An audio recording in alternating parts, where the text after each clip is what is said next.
4절까지만 합독하십니다. 이스라엘 자손의 온 회중이 실로에 모여서 거기에 회막을 세웠으며 그 땅은 그들 앞에서 돌아와 정복되었더라.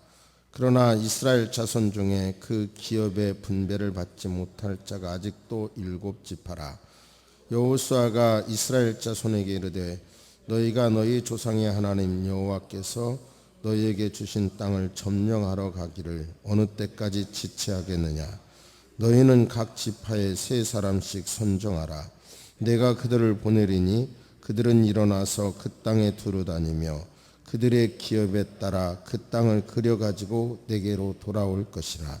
그들이 그 땅을 7부분으로 나뉘되 유다는 남쪽 자기 지역에 있고 요셉의 족속은 북쪽에 있는 그들의 지역에 있으니 그 땅을 7부분으로 그려서 이곳 내게로 가져오라.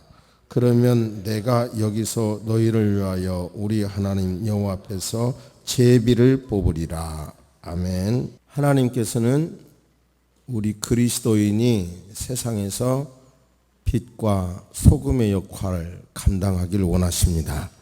아멘. 아멘. 우리가 살고 있는 이 세상이 어두울수록 더 우리에게 빛의 역할과 소금의 역할을 하나님은 원하십니다.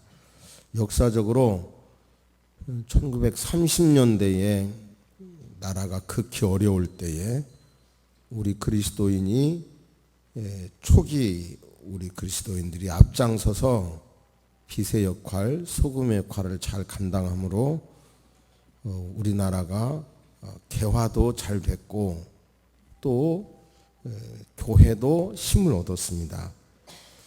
이제 오늘 본문을 설명하기 전에 그 본문 안에서 여호수아의 리더십이 아주 빛나는데요. 우리 그리스도인이 세상의 리더라는 것이고, 이 본문을 소개하기 전에 우리가 처해 있는 이 대한민국이 장밋빛으로 포장하는 것이 아니라 실제로 어떤 위치에 처해 있는가를 말씀을 드리겠습니다. 이런 상황에서 우리 그리스도인은 어떻게 살아야 되는지 소박할지라도 그 역할을 오늘 확실하게 여러분이 붙잡고 나가게 되기를 주의 이름으로 축복합니다. 아멘. 고령화 사회, 고령 사회, 초고령 사회라는 말 들어보셨습니까? 비슷비슷한데요. 일본은 70년에 고령화 사회로 진입했고 94년에 고령화 사회가 되었고 2006년에 인류 역사 최초로 처음으로 초고령화 사회를 맞이하게 됩니다. 불과 24년 만에 고령화 사회에서 초고령화 사회로 진입하게 된 것이죠. 예를 들어서 65세 이상의 고령 인구 비율이 7%에서 20%로 증가하는 때 기간이 프랑스는 156년, 영국은 92년, 미국은 86년, 이탈리아, 독일은 80년, 일본은 36년이 됐는데요. 36년 만에 고령화 사회에서 초고령화 사회로 됐단 말이에요. 36년. 그런데 여러 통계가 대한민국은 그보다 더 빠르다고 합니다. 그보다 더 빨리요. 2000년에 고령화 사회, 지금 단어가 비슷하지만 3가지 단어를 말하고 있어요. 고령화 사회, 고령 사회, 초고령화 사회. 그런데 2019년에 고령화 사회에 진입하게 될 것이고 2026년에 초고령화 사회가 될 거라고 합니다. 우리 한국이요. 문제는 왜 이렇게 고령화 사회가 됨으로 정치적인 역학관계도 바뀐다. 뭐 이런 이야기는 여러분도 들으셨을 것이고, 그것에 대한 문제는 노인 인구가 많아지는데 비하여 일본의 심각한 문제, 일본의 잃어버린 10년이라고 말하다가 이제는 일본이 잃어버린 20년이라고 말하고, 우리가 아는 일본의 이미지는 경제 대국, 그 다음에 기술이 발달한 나라지만 지금은 부채 강국이 됐어요, 일본이. 그런데 그렇게 되는 이유가 뭐냐면 과학이나 여러 가지 발달로 수명은 연장됐는데 일하는 인구가, 즉 청년 인구가 없는 거예요. 결혼을 안 하고 또는 결혼을 해도 자녀를 출산하지 않고, 그런 현상이 우리나라뿐만 아니라 중국에서도 일어나고 있어요. 삼포 뭐 이런 말 하잖아요. 연애도 안 하고 결혼도 안 하고 뭐 이런 걸 다 포기하는 거예요. 그런데 더군다나 우리나라는, 그래도 일본은 부패 지수가 국제 그런 기구에서 매기는 걸 보면 13위인데 우리나라는 43위입니다. 그러니까 부패 지수라고 하는 말은 외국에서 볼 때 투명한 나라가 아니니까, 싱가포르나 이런 나라는 아세아에서 1위인데요. 투명한 나라니까 투자가 이루어지는 거예요. 아프리카 한 중간에 박힌 이름도 생소한 나라가 투명한 나라가 되니까요, 막 투자를 해요. 세계가 투자 건전성 1위 막 이래요, 그런 나라들이. 그런데 우리나라는 안 믿는다는 거예요. 안 믿어진다는 거예요. 이러면 어떤 현상이 생기냐면, 돈 가진 기업은 부가 더 늘어가고 중산층은 무너지는 거예요. 통계가.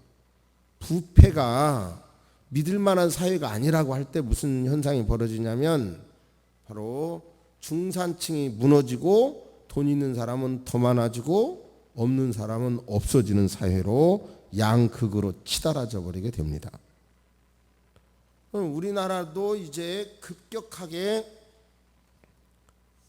초고령화 사회로 지금 내닫게 되고, 더군다나 노인 인구만 많아지는 것이 아니라 일하는 연령은 줄어들고, 결혼도 안 하려고 그러고, 결혼해도 자녀 하나만 낳기도 버거워하고, 안 낳으려고도 하고, 낳았을 경우도 한 명만 낳는 것도 키우기가 버거운 것이 현실이고. 그런데요, 이게 방법이 없다고 하면 괜히 설교할 이유가 없죠.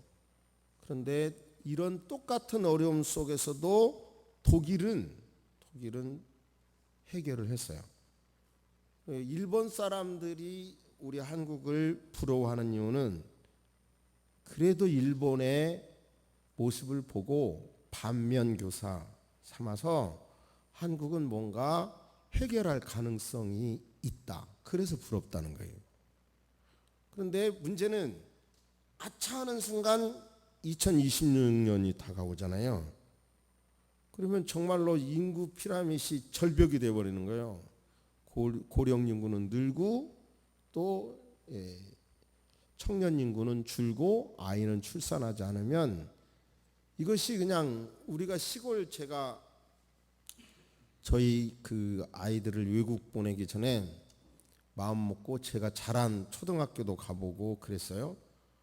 그랬는데 갑자기 내가 초등학교 때 공부 얼마나 잘했나 보자, 성적 증명서 띄워보자 그래갖고 아주 황당했는데, 근데 아무튼 그때만 해도 학생들이 꽉 찼는데요, 한 반에 막 60명씩 있었는데 지금 가면 몇 명 없어요. 그래서 폐교 위기에 처해 있었는데, 그 지역 사람들이 노력을 해서 간신히 어떻게 폐교 위기는 면했다고 합니다.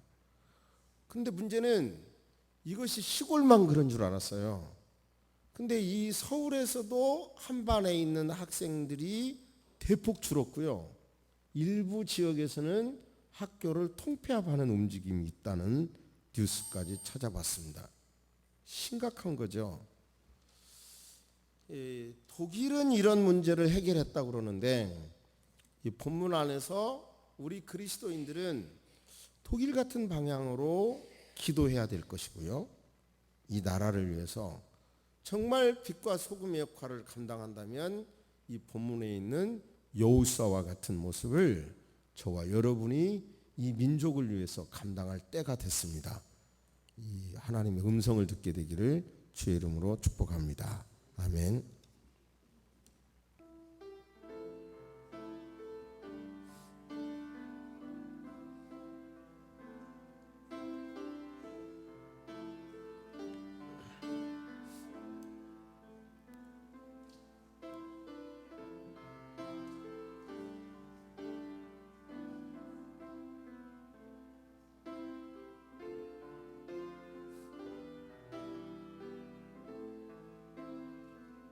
아멘.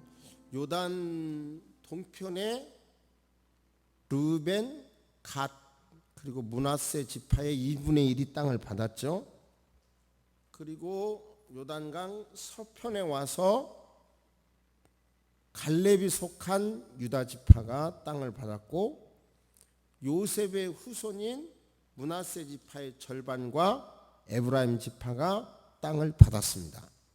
그랬는데 1절에 보시면 이스라엘 자손의 온 회중이 실로에, 즉 길갈에서 중심 부대를 실로로 옮깁니다.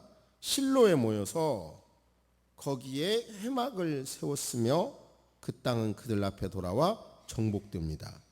2절, 그러나 이스라엘 자손 중에 그 기업의 분배를 받지 못한 자가 아직도 7지파라.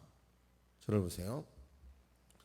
이렇게 5지파 플러스 레위 지파는 땅이 해결됐는데 나머지 지파는 아직도 땅을 점령하지 않았어요.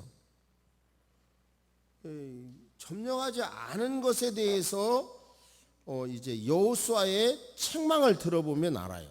망설이고 있어요. 망설이고 있어. 왜 망설였을까요?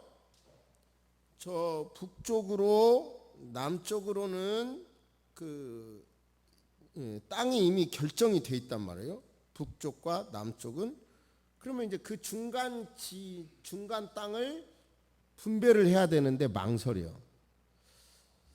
그 식당에 가보면 요즘은 메뉴가 하도 많아가지고요, 뭘 먹까 망설이다가, 특별히 식성이 다른 사람들이 몇이서 가다가 보면 에이 아무거나 주세요 이러기가 쉽더라고요.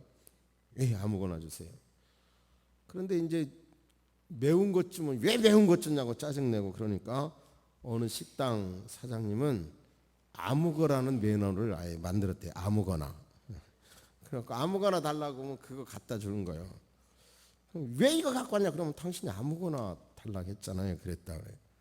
그만큼 우리는 뭐가 지금 선택하기가 어려운 시대인 거야. 이 7지파들은 그냥 어느 땅이 가야 우리에게 유익이지? 어느 땅을 달라고 해야 그쪽에 점령하기가 쉽지? 이런 걸 계산하다가 그냥 시간을 지금 놓치고 마는 거예요. 망설이고 있는 거고 시간은 흘러가는 거예요. 그러니까 여호수아께서 3절에 보면 이스라엘 자손에게 이르되 너희가 너희 조상의 하나님 여호와께서 너희에게 주신 땅을 점령하러 가기를 어느 때까지 지체하겠느냐. 이미 그 땅은 하나님이 허락하셨어요. 오래전에 애언하셨고 허락됐어요. 그런데도 내 발로 밟아야 되는데 망설이고만 있는 거예요. 그러자 여호수아가 어느 때까지 망설이고만 있겠느냐. 그러니까 이제 그만 망설이고 각 지파에서 3사람을 선정해라. 그러면 내가 그들을 이 북쪽과 남쪽으로 경계가 정해져 있으니 그 지역을 이제 지적도를, 갖고 싶은 땅의 지적도를 가지고 와라. 그려와라. 그러면 그 지적도를 놓고 내가 제비를 뽑아서 땅을 나눠주겠다. 이런 거예요. 여기서 아주 중요한 메시지가 있어요. 이렇게 망설이면 아무것도 없어요. 아무것도 안 하고 망설이면 아무것도 안 돼요. 지난주에 매일 성경 큐티하는 중에 제 가슴에 제일로 다가왔던 것은 게으른 자들은 길거리에 나가면 사자가 있다 한다. 사자도 없어. 그런데 사자가 있어서 못 나간다. 게으른 자들은 밥그릇에 음식이 지금 가득 있어도 이 밥그릇에서 입까지 떠올리는 걸 힘들어한다는 거예요. 얼마나 게을러요, 이런 사람이. 망설이는, 핑계는 또 많아. 칼렙 그리고 또 에브라임이나 므낫세 지파 이런 사람들은 적극적으로 달라고 했는데 이 사람들은 아예 그냥 망설이는 거예요. 그러니까 보내가지고 꿈을 그려와라. 꿈을 그려와라. 꿈을 그려오면 내가 제비를 뽑아서 분배해 주겠다. 그러니까 이래서 어렵고 저래서 어렵고 이렇게 망설여지는 세대에 저와 여러분들이 이 민족을 위해서, 우리 자신을 위해서 꼭 외쳐야 할 것은 그만 망설이고 꿈을 그려와라. 이 메시지를 외쳐야 합니다. 할렐루야. 꿈을 그려오라고 해야 돼요. 한번 따라서 하십니다. 꿈을 그려라. 꿈을 그려라. 그러니까 이래도 안 되고 저래도 안 된다고 이렇게 말을 하면 결국은 아무것도 안 되는 거예요.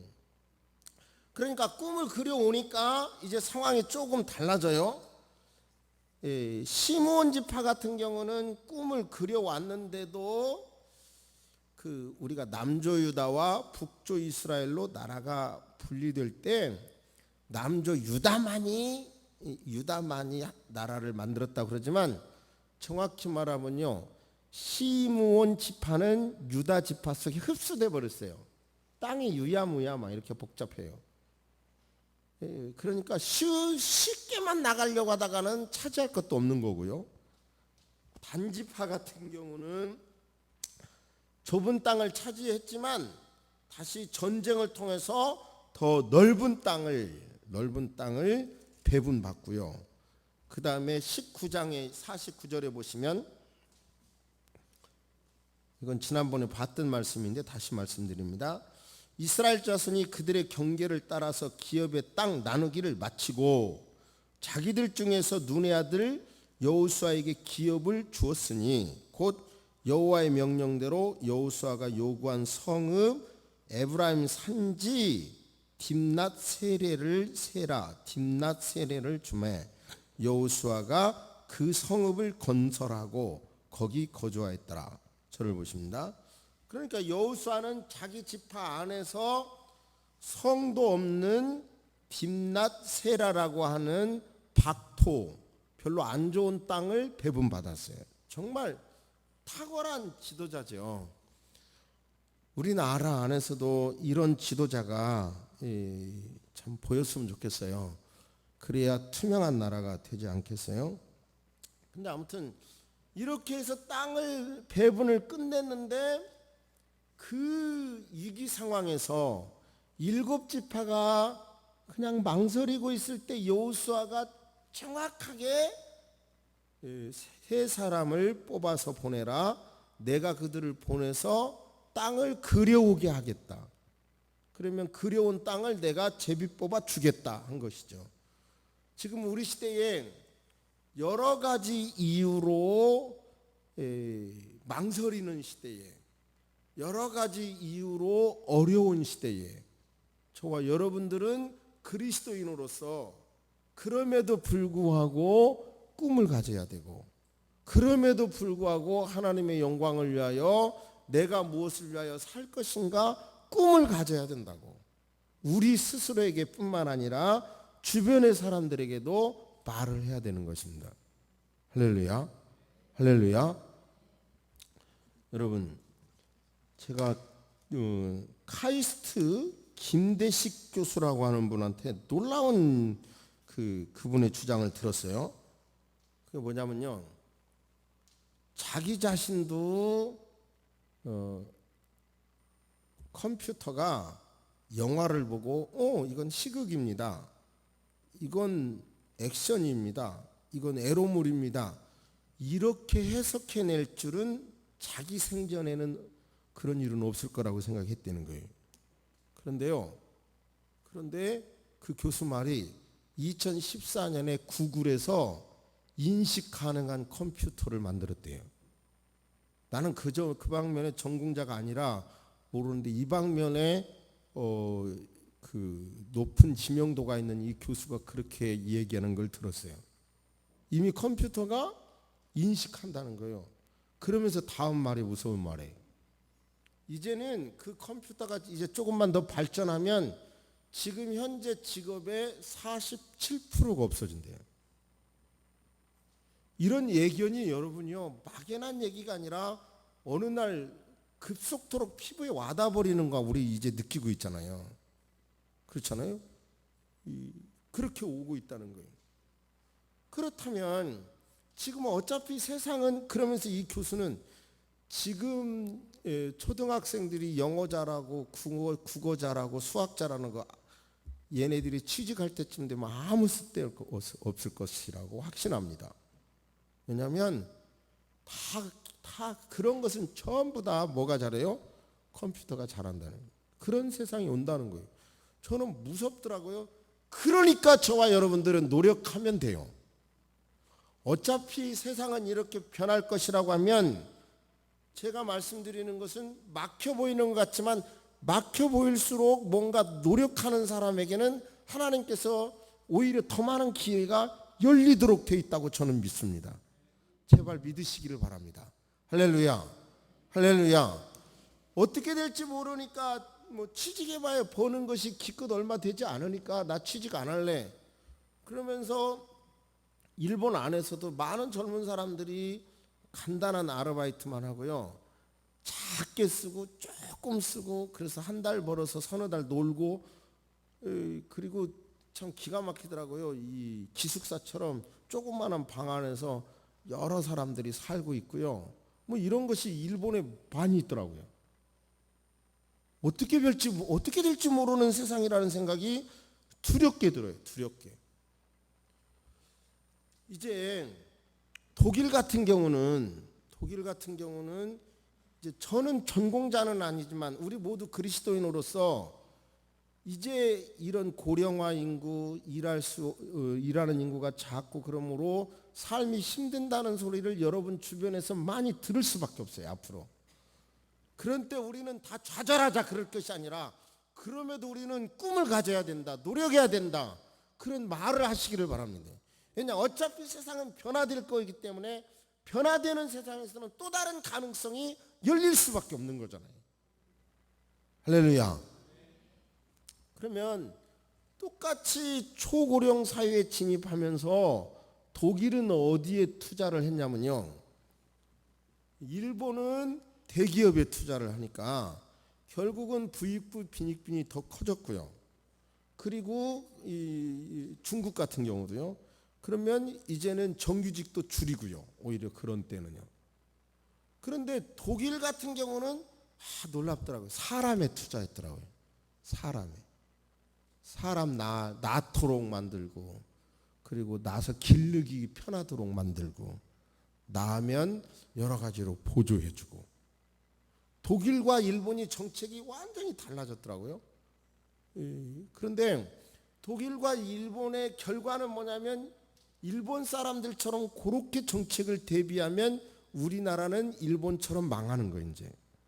근데 독일처럼 사람을 중심으로 해서 사람을 낳도록 하고, 아이를 낳도록 하고, 아이를 장려하고, 아기 엄마가 아이를 키울 수 있도록 직장에서도 배려하고, 이렇게 독일은 하니까 독일은 오히려 사람들도 고임금을 하고요, 기업도 살아나고 계속 그런다는 거예요. 이 뒤에 총각내 야채 가게가 생겼대요. 교인들한테 이렇게 그냥 하는 얘기 가만히 들었더니 고기가 되게 싸대요. 그래서 하이마트도 안 가고 어디도 안 가고 거기 간대. 나 거기 광고맨 아니에요. 근데 교인들이 자꾸 이 얘기해요. 그래서 뭔가 뭔 얘기야 이렇게 자세히 정리해봤더니 이거더만요. 취업을 하려고 하다가 안 되니까, 안 되는 취업을 노력할 게 아니라 몇 명의 청년들이 모아가지고 야채 가게를 만들어서 일찍 가서 싸게 좋은 가게를 상품을 이렇게 구입해 오고 그것을 싸게 판다 이런 논리더라고요. 그리고 그런 가게들이 많더라고요. 그러니까 쉽게 말하면 안 되는데 들이받을 게 아니라 뭔가 열심히 살려고 하면 이 시대가 막 이렇게 급격하게 어려워져도 살려고 하는 사람에게는 살 길을 하나님이 주시도록 돼 있다 이 말인 거예요. 그 말을 그리스도인인 저와 여러분들은 좌절하자는 게 아니라 그렇게 망설이지만 말고 밟아서 땅을 그려와라. 그려오면 그 땅 주겠다고 하는 이 여호수아의 음성을 하나님의 음성으로 옆 사람에게 말할 때라 이런 말이에요. 할렐루야. 그래야 이 민족이 지금 전체가 좌절하지 않을 그런 때가 됐다는 말입니다. 그것이 제3의 선택이라는 건데요. 예수님도 그것에 천부적인 아주 중요한 일을 하셨죠. 가나마다 현장에서 잡힌 사람을 끌고 와. 그래가지고 선생님 현장에서 잡혔어요. 돌로 쳐야 돼요? 안 쳐야 돼요? 그러면 예수님께서 돌로 쳐라 그러면 지금까지 사랑, 인애를 강조하신 예수님하고 앞뒤가 안 맞아. 그리고 또 돌로 치지 말라 그러면 율법에 안 맞아. 그러니까 이러지도 저러지도 못하는 환경이었죠. 그러니까 지금 공부 잘해도 어렵고 공부 못해도 어렵고 여러 가지 어려운 상황이에요. 유산 가져도 어렵고 유산 안 가져도 어렵고 여러 가지 어려운 시대예요. 이제 앞으로 어떻게 되어 있는 줄 아세요? 일본에요. 어느 자료를 보니까 쓰나미 일어났을 때요. 금고는 잘 안 없어지잖아요. 금고가 남은 돌아다니는 금고를 다 모았어요. 모아가지고 금고를 풀어서 주인을 찾아주는 일을 했더라고요. 일본에서. 근데 집집마다 금고 안에 현금이 그렇게 많은 거예요. 무슨 얘기예요? 노인들이 이제는 현금을 갖고 있는 거예요. 자식도 안 주려고 그러는 거예요. 자식도 안 주고 많이 갖고 있는 거예요. 그러니까 또 한편 어떻게 보면 경제는 더 안 돌아가도록 돼 있죠. 그런 현상들이 다 이제 남의 얘기가 아니라 우리나라에 그대로 다가오도록 되어 있어요. 그때 저와 여러분들은 하나님 안에서 뭐를 해야 되냐면 예수님처럼 제3의 선택을 해야 되는 거예요. 예를 들어서 돌로 치라 해도 안 되고 치지 말라 해도 안 되는 그때에 예수님의 방법은 땅에다가 글씨를 쭉 쓰시다가 뭐라고 그러셨어요? 죄 없는 자가 돌로 치라. 그러니까 제3의 방법으로 그러자 다 뿔뿔이 도망가 버렸어요. 다 죄가 있으니까. 이 시대가 어려운 때 저와 여러분들은 가만히 있지 말고 좌절하는 여러 사람들, 아니 좌절되고 있는 저와 여러분에게, 좌절하려고 하는 여러 사람들에게 그래도 꿈을 가져야 되고 그래도 노력을 해야 되고 그대로 주저앉으면 안 된다고 여러분요 사명을 가지고 말해야 할 때가 됐어요. 그러면 어떻게 노력해도 방법이 없네. 길에 나가면 사자가 으르렁거리는데 어떻게 나가요? 이런 사람들에게 아니라고. 제3의 길이 있다고. 예수님처럼 돌로 치라거나 치지 말라고 하는 게 아니라 죄 없는 자가 돌로 치라고 하는 제3의 방법이라고 하는 건 있는 거라고 외치시는, 말해주는 저와 여러분 되시기를 주의 이름으로 축복합니다. 아멘. 이 비슷한 사건 하나만 더 말씀드리고 마치겠습니다. 그 베니스의 상인 이런 얘기인데요. 구체적으로 얘기할 수는 없고, 그 안토니오에게 친구라는 사람이 어쩌고 하면서 돈을 좀 빌려달라고 그래요. 그래서 자기에게는 없으니까 사채업자한테 돈을 빌립니다. 사일록에게. 그런데 이 사람은 말하기를 1파운드를 달라고 그래요. 만약에 돈을 못 갚으면 1파운드 네 살을 달라. 그래갖고 계약을 해요. 근데 이런 것은 계약자의 원칙이라고 하는 그것만 있을 때는 통하는 거예요. 근데 지금은 수정, 자본주의도 수정으로 바뀌어요. 너무 불평등한 건 안 된다라고 하는 거 바뀌었죠. 그런데 이런 말은 원래 항상 사기가 끼죠. 이 안토니오의 배가 폭풍을 만나서 다 잃어버리죠. 그런 게 배만 오면 인생 끝난다는 사람의 말은 믿지 말아야 돼. 착하든 안 착하든. 근데 아무튼 폭풍을 만나서 파산하게 되죠. 사일록은 법원에 신청합니다.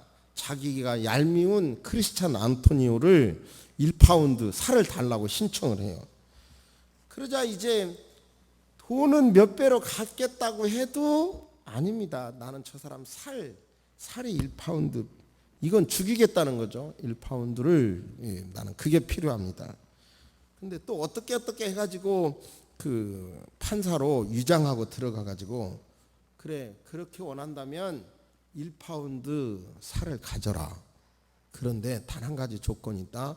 이 계약서를 보니 피를 흘려도 된다는 문장은 없으니까 살은 뛰어가더라도 피는 흘리지 말아라 그러잖아요. 그러니까 결국은 못 가져가고 말잖아요. 이게 그 유명한 제3의 방법이라는 거예요.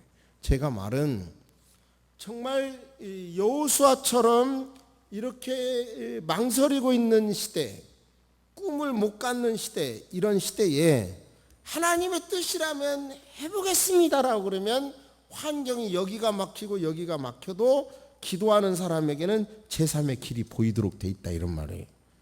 그리고 충분히 이 세상을 얼마든지 이렇게 급변하는 환경 속에서 얼마든지 길이 있다 이런 말이에요. 아무튼 저와 여러분들이 이 시대를 살리기 위해서는 우리가 지금 당면한 이제 우리가 제로 말하면 은퇴하기 전까지 대한민국은 이제 계속해서 어렵다는 이야기가 많이 나올 겁니다. 그리고 우리나라 같은 경우도 이 세월호 같은 경우도 쉽게 그거 아니에요? 일본에서 다 낡은 배 쓸모없어서 팔아먹으니까 그걸 사다가 헐값으로 사다가 사람 타는 배로 허락을 해준 것도 다 인맥하고 연결된 거예요. 그죠? 그리고 그걸 구조 변경 허락해 준 것도 다 인맥하고 연결되는 거. 눈에 안 보이지만 전부 다 그게 다 부정부패인 거예요. 우리는 적어도 그리스도인으로서 좀 바르게 살아보겠다는 우리가 의식을 가질 때 이제는요. 저는 그런 의미에서 법을 조금 공부했지만 김영란 씨 법 같은 경우는 내년 9월 달부터 통과돼서 실현 실시되잖아요. 이게 저는 꼭 돼야 된다고 봐요. 나라가 확실하게. 그런데 이런 일도 우리는 정직한 나라가 되기 위해서 우리 그리스도인들은 기도하고 그리고 막 좌절하는 사람들에게 아니라고 이 길 저 길 막히면 제3의 길이라도 있는 거라고 이런 소망의 말을 함으로 여러분도 살리시고 주변 사람도 살리시는 그리스도인 되시기를 주의 이름으로 축복합니다. 할렐루야. 아멘. 하나님 아버지, 젊은이 인구가 얼마나 필요한 건가가 이렇게 드러나는데도 취업 자리가 없어서 이 나라의 인재들이 외국으로 취업을 향해 나가고 있습니다. 아니, 정부는 취업을 오히려 외국의 취업을 장려하고 있는 이 기막힌 현실을 봅니다. 젊은이 인구가 필요한데도 아직도 하나님 외국으로 우리 아이들을 입양하는 경우가 있습니다. 참 미련한 우리들에게 지혜를 허락하여 주옵소서.